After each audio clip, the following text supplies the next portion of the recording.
बर' हिनजाव मोनासै नामा मानो गुबुन जाथिनि हिनजाव लानांगौ बर'खौ लागौमोनथाय बर'नि थै जागौमोन बेयावबोथ' दुप्लिकेट खालामदो बहाथ' मोजां खालामखो हा जोंबोथ' 2000नि लटारि लादोंमोन ना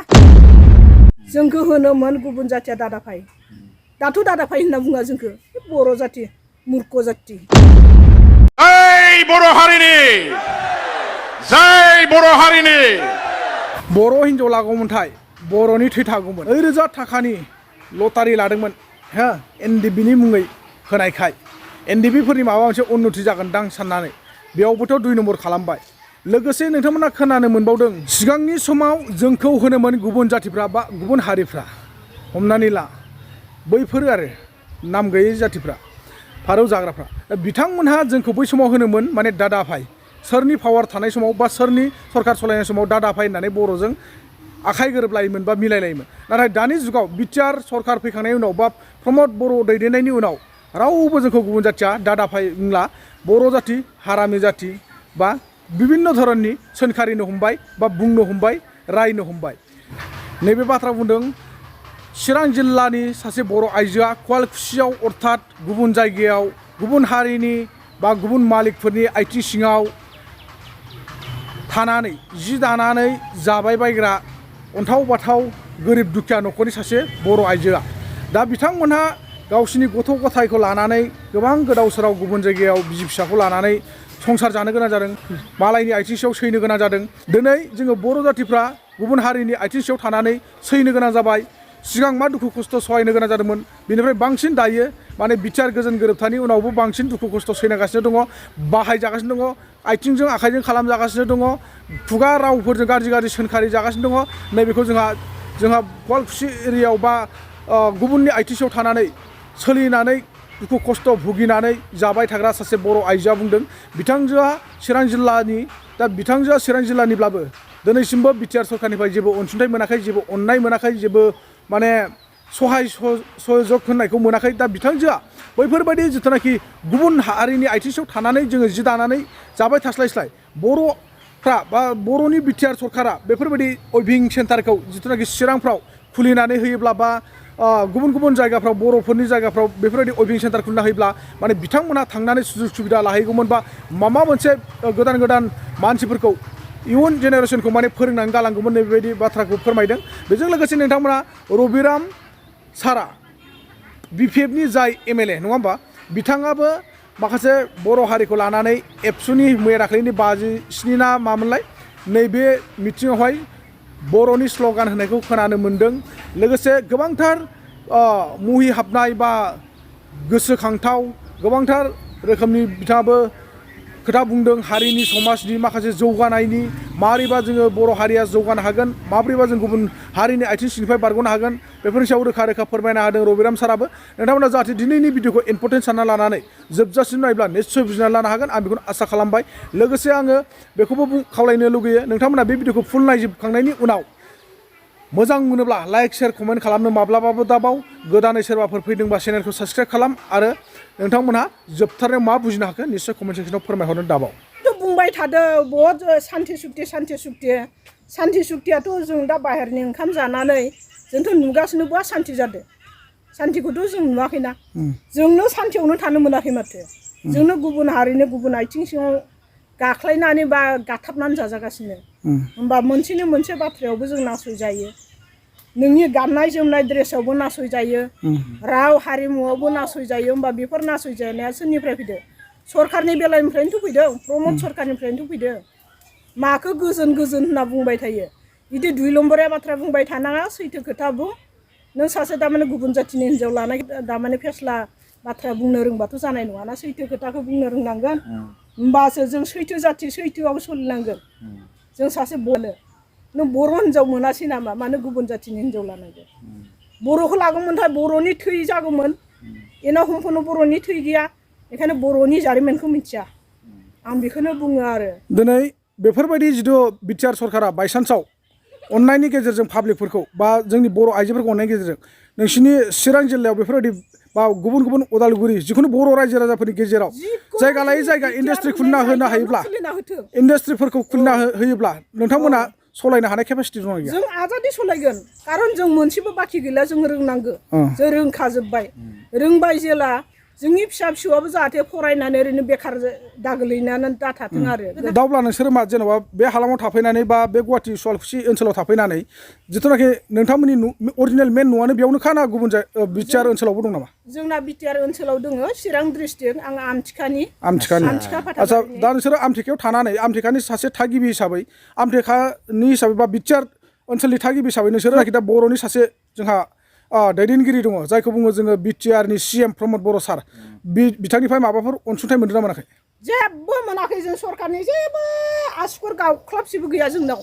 प्रमाण देखायनो हानाय मोनसे समाव जे हाग्रामा महिलारिया BPFनि सासे दैदेनगिरि जानानै 17 बोसोर सरकार सालायलांबाय बिथांनि अननायफ्राव माबाफोर मोनदोंमोन नामा जों हाग्रामानि सारनिफ्राय मोनाखैबाबो जों गोजोननाय दङमोन जों दा प्रमद सरकार सारनिफ्राय जों गोजोननाय गैया मानो होनबा बे बिटिआर होनना बुंदों मायाव बिटिआर जाखो मा प्रश्न बेलाय बिटिआर माने बे बिटिआर होनना माने मा बुस्थु बेलाय जों दा DC अफिसाव थां DC अफिसाव थांबाबो निकेट खालामजायो बबेबा अफिसाव थां बेयावबो जों निकेट जायो बर' जाथि होनना बुंजायो साननैसो सिगां जोङो बिटिआर एक्स NDBफोरनि बा बिथांमोननि मुं लानानै उदालगुरि जिल्लायाव जोङो एक्स NDBफोरनि मुं लानानै मोनसे लटारि खेलानि गेजेरजों गोबांथार सुबुंफोरनो अनसुंथाइ होनो सानदोंमोन बा अनसुंथाइ होगोन होननानै जों खोनानो मोन्दोंमोन बेवहाय माने आसाम सरकार आरो बिटिआर सरकारा पारमिसन होनायनि गेजेरजों बे लटारि खेलाखौ होफुंदोंमोन होनना बुंदों बेवहाय नोंथांमोनाबो लटारिखौ लाबाय बायदोंमोन बेयावबोथ' दुप्लिकेट खालामदों बहाथ' मोजां खालामखो जोंबोथ' 2000नि लटारि लादोंमोन ना NDBफोरनि नामैनो जोंथ' जानजि दख'नानिफ्राय NDBफोरनो ओंखाम संनानै जाहोबोदों बबेबा जोख्रां जादों बबेबा सोबा जादों बिदि खस्थ' मोनबोनाय जों चिरां डिस्ट्रिक्ट फाथाबारिनि होनबाथाय सासेबो बुजायै मानसि गैया दा बे प्रमद सरकारा मा मिथिगौ बियो जों हाग्रामानि समाव जों गोजोननाय मोन्दोंमोन जोंखौ होनोमोन गुबुन जाथिया दादाफाय दाथ' दादाफाय होनना बुङा जोंखौ बर' जाथि मुर्ख जाथि जोंखौ होनोमोन गुबुन जाथिया दादाफाय दाथ' दादाफाय होनना बुङा जोंखौ बर' जाथि मुर्ख जाथि बिदिसो होनना बुङो जोंखौ माबा मोजां बुङो नामा दाथ' याते जायगा नाय दाथ' आवट होनना बुङो बे आवट खोथाया बबेनिफ्राय फैखो बिटिआर सरकारलायनो रावबोआनो जेबोआनो बुंनो हाला बिराद गोजोननाय दोङोलायनो बेखौ लानानै होमबा जोंनि हाग्रामा सरकार थानायाव जों मानो गोजोननाय दंमोन बे सरकार फैनायनि लोगोसेनो मानो गोजोननाय गैया जाखो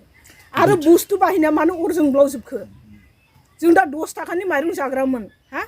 दिनै मानो 40 थाखानि माइरं जानो गोनां जाखो जों फानोबा मानो दाम गैया आरो जों बायनानै जायोबा मानो दाम दा जों गथ' सानैखौ हिनजावसा गोजा गथ' जा सलायनो बिराद टान जादों फरायहोनायाव दा जों गामि खानाव थाङोबा बेखिनिखौबो फरायनोसो हाबावनाय नङामोन जों दा मालायनि आथिं सुनानैबाबो जानानैबाबो गथ' गथायखौ फरायहोगासिनो मोनसे आफाद दुलाराय बर' फरायसा आफादा थांनानै थायोबासो बर' जाथिया थांनानै थागोन दुलाराय बर' फरायसा आफादा मावनो हायै बे पृथिबियाव जेबो खामानि गैया दुलाराय बर' फरायसा आफादखौ सोरबाया नाख्रेबनानै गादबनानै फोजोबनो हानाय मोनसे आफाद नङा बे आफादा जोबनो गैयै अरायबो बोहैबाय थानाय मोनसे दै फुंखा बायदि मोनसे आफाद जोंनि साफ्रोम बर' बिमा बिफा जोंनि मोनफ्रोमबो न'खरावनो दुलाराय बर' फरायसा आफादा दङ दुलाराय बर' फरायसा आफादनि दैदेनगिरि मावथि बिथांमोनहा सोलायबाय थागोन समजों लोगोसे गोदान गोदान दैदेनगिरिफोर फैगोन आरो बिथांमोनहा जोंनि बर' जातिनि जातीयताबाद बर' माहारियारि बाद जेखौ होनना बुंदों बेखौ लानानै जोंनि दुलाराय बर' फरायसा आफादनि थांखि नोजोर नीति आदर्श बेखौ लानानै जातिनि थाखाय आपसहीन